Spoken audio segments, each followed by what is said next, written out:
میگوید این جوان با طرف این عبدالملیک گشت و گفت باره میگوید یک قبر را کندم، نگاه کردم که چهره‌ای که به طرف قبله گرداندگی بود، این انسان چهرش از قبله برگشته است و چهرهش به سوی زمین افتاده است. وقتی در این حالت میگوید این مرد را دیدم، در حال میگوید ترسان وجود من در یک ترس پیدا شد و خواستم از قبر بیرون شوم که صدای آمد آیا نمیپرسی که با چی سبب من در این حالت گرفتار شدم؟ میگوید وقتی پرسیدیم به چه حالت، گفت من در نماز بی پروا بودم، کدام وقتی میخواستم نماز میخواندم، کدام وقتی نمیخواستم نمیخواندم، به اهمیت در نماز بودم. میگوید بار باز یک قبر دیگر را کندم، نگاه کردم که با یک رشته های خیلی آتشین یک مرد در زمین بسته شده است و داد میگفت. وقتی میگوید این حالتم که دیدم خواستم از قبر بیرون شوم که باز سوال کرد آیا از من نمیپرسی که با کدام حالت من در این بلا مبتلا شدم؟ گفتم از کدام حالت بود؟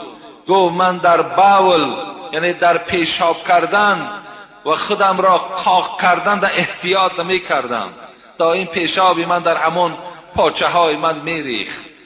از این خاطر او خداوند در این عذاب مرا گرفتار کرد. و این جوان میگوید بعداً گریان شد، گفت یک واقعه دیگر دیدم که تماما از یادم نمی رود. گفت چی واقعه بود؟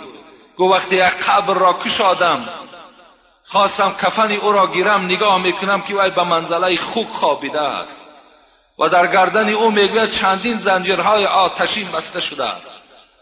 وقتی این حالت دیدم میگوید دیگر یک ترس کلان وجودی مرا فرا گرفت، خواستم بیرون شوم. گفت از حال من میپرسی که با کدام احوال، با کدام عمل من دوچار این احوال شدم؟ گفتم با کدام عمل؟ گفت من در دنیا عرق نوش بودم و در دنیا عرق را خوردم، توبه نکردم، پشیمان نشدم، با حالت مستی مرا وارد قبر کردند، خداوند مرا به این حالت دوچار کرد.